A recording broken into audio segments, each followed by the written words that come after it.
मया स्तुतं मस्तु हस्तं प्रस्तुताय श्रुतिमस्तक विश्रुतम् व्यासाय अप्रमितेतिहास रचनोल्लासाय दुर्वादिनां त्रासायासकराय सत्सु कृतविश्वासाय दोषद्विषे भासायामुनरम्यतोय सदृशायासाय मासेविने दासाय अभयदाय मध्वगुरुहृत्वासाय तुभ्यं नमः।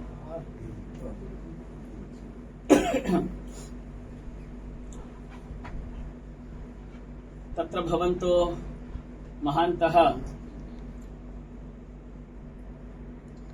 जैनादि अनेक शास्त्रविदः कलि मलिनेऽस्मिन्नपि काले नवीन विद्या विलोपित प्रायप्रत्न प्रबन्धरत्न सत्परंपरा जाले सहृदय हृदयहारिणी गीर्वाणी वाणी नरी नर्ति अद्यापि क्वचित् क्वचित् कवि पंडित धौरेयाणां विरल विरलानां वदनारविंद नाट्यरंगेष्विति महदिदं प्रमोदस्थानम् अस्माकं संस्कृत साहित्य संसक्त मनसां संप्राप्तम् इति सचेतसाम्। आइए विपश्चिद पश्चिमाः महदिदं सौभाग्यं मे प्राप्तं यत् ऋषभदेवस्य भगवत्स्वरूपिणः जन्म दिवसाचरणांगत्वेन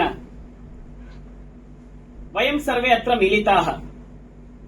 मदीयं सौभाग्यं यत् अहं तु 10 वर्षाणि यावत् महावीर जैन महाविद्यालये विश्वविद्यालये च संस्कृत प्राध्यापकरूपेण तत्रत्य विभागाध्यक्षरूपेणापि 5 वर्षाणि कार्यं कृतवान्। तदनन्तरं चेन्नै नगरं गत्वा तत्र 9 वर्षाणि व्यतीय इदानीं वर्षद्वयात् त्रिपुरा केन्द्रीय विश्वविद्यालये वर्ते। तत्र तु प्रतिदिनम् अस्माभिः नमो अर्यहन्ताणं नमो सिद्धाणं नमो आयर्याणं नमो उपच्छायणं नमो लोये सर्वसाहुणं एसो पंच नमोकारो सर्वपापपणासनो मंगलानां च सर्वेसिं पडमं हवै मंगलम् इत्येवं प्रतिदिनं सम्प्रार्थ्य ऋषभदेवादि समस्त तीर्थंकराणां श्रुतकेवलिनां च महतां संस्मरणं कृत्वा एव अनन्तरम् अध्ययन अध्यापनादि कार्येषु वयं सर्वे निरताः भवामः। तत्र ऋषभ शब्दस्य ऋषं नाम ज्ञानम् इति तत्र भवद्भिः वैयाकरणैः उक्तम्। वस्तुतस्तु शास्त्रज्ञानां भाषणानन्तरम् अस्माभिः किमपि न भाषणीयं, केवलं श्रवणम्। एवञ्च वयमपि केवलं श्रुत्वा श्रुत्वा श्रुतकेवलिनः एव भवेम, न तादृश श्रुतकेवलिनः। श्रुतकेवलिनः एव वयं तु, यतोहि तादृश भागवतस्य संस्मरणानन्तरं स्वयं भागवतं वदति वक्ति च यत् भस्राः किं न श्वसन्त्युत तरवः किं न रोदन्ति भस्राः किं न श्वसन्त्युत। भागवत श्रवणानन्तरं यदि नास्माभिः रुद्यते तर्हि किं तत् भस्राः किं न श्वसन्त्युत। वयमपि श्वासं स्वीकुर्मः, भस्राः अपि आपके जो पादुक है ना, जो स्लीपर है, वो भी बाद में आप जब आगे चलेंगे ना उसका भी थोड़ा सांस बाहर आएगा। वैसे ही आप भी तो हो, तो क्या व्यत्यास है। भागवत सुनने के बाद वो भी ऋषभ देव जी भगवान के ये जो कथा सुनने के बाद कैसे वो इतने विरक्तशाली थे, उनके नाम से ही पता चलेगा। इसलिए ऋषभ मतलब जैन श्रेष्ठ कवि जो अमर कोश का कर्ता जो है अमर सिंह, वो भी बोलते हैं नक्षत्र ऋक्षम भम तारा। भम मतलब नक्षत्र है, ऋषम भमिवा यस्मिन सह ऋषभः। अतः नक्षत्र के स्वरूप में जो ज्ञान था, मतलब वो जाते थे दिगंबर के रूप में इधर उधर। लोग सोचते थे ये कोई पागल है, पर वास्तव में ज्ञान स्वरूपी थे, ज्ञान सुप्त रूप में थे, पर वो ज्ञान प्रकट नहीं करते थे। जैसे महाराज के गुरुजी ने बताया कि पत्थर अपने मुंह में रख के जाते थे ताकि ये ज्यादा बोले नहीं, सुनना ज्यादा चाहिए हमारे जीवन में। तो इसलिए हम 2 शब्द सुन लिया तो बोलेंगे 100 शब्द, तो ऐसे नहीं होना चाहिए। तो बोलना कम करो, सुनना ज्यादा करो, तब आप भी एक श्रुत केवली। इसलिए उनका नाम श्रुत केवली थे, उनका जो शिष्य वर्ग थे, क्योंकि वो सुनते थे ज्यादा, बोलते बहुत कम थे, पर जो भी बोलते थे इतना बढ़िया बोलते थे, इसलिए उनको श्रुत केवली बोलते। केवलम श्रुत्वा श्रुत्वा श्रुत्वा एव जीवनम यापयन्ति स्म यथावत् पालयन्ति स्म च स्वजीवनम इत्यस्मादेव कारणात् ते श्रुत केवलिनः सन्ति। तीर्थंकराः इति वर्तन्ते।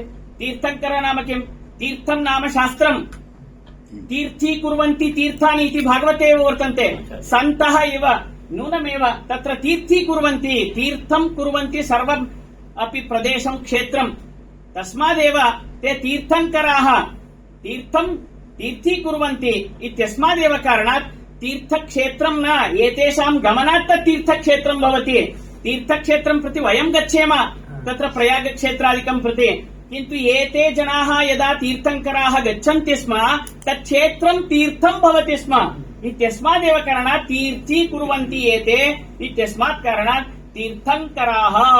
यथा युधिष्ठिरः इति अलुक् समासः, एवं तीर्थं कुर्वन्ति इति तीर्थंकराः इति आसीत्। एवञ्च एतादृश तीर्थंकराणां श्रुतकेवलिनां अनेकेषां महतां महात्मा वर्तते ऋषभदेवः, साक्षात् स्वयं भगवान् विरक्तशिखामणिरासीत्।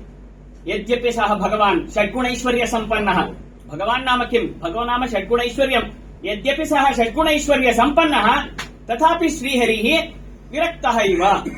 कथं भवितव्यम् अस्माभिः ज्ञानं पातुं जिज्ञासुभिः अस्माभिः भवितव्यम् इत्यादि तत्र स्व उपदेशेन न किन्तु आचरणेन यथा सः प्रदर्शितवान् तं सर्वं संस्मृत्य तत्र भवन्तो महान्तः आराममुदन् महोदयाः मामपि अत्र अन्तरागत्य किञ्चित् श्रोतुम् एवञ्च श्रुत्वा स्वात्मानं पुनीतं कर्तुम् एतादृशम् अवकाशं दत्तवन्तः।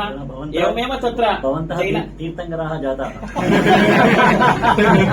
वयं तु तत्र तीर्थं न दीयते, तत्र पाने रताः तावदेव। एवञ्च तत्र जैनविभागस्य तत्र विभागाध्यक्षमहोदयाः एवं सर्वे प्राध्यापकाः एते सर्वे मामपि अत्यन्तं प्रीत्या वात्सल्यभावेन एषः अपि पुनीतः भवतु नाम इत्युद्देशेन अत्र एतादृश ज्ञानसागरे स्वात्मानमपि अस्मिन् प्रयागे तत्र स्नातुम् अवकाशं दत्तवन्तः इत्यस्मात् कारणात् एतेभ्यः सर्वेभ्यः महद्भ्यः पण्डितेभ्यः एवं तत्र अनेके तत्र छात्राः वर्तन्ते, तेभ्यश्च सर्वेभ्यः नमो वाकं प्रशास्महे।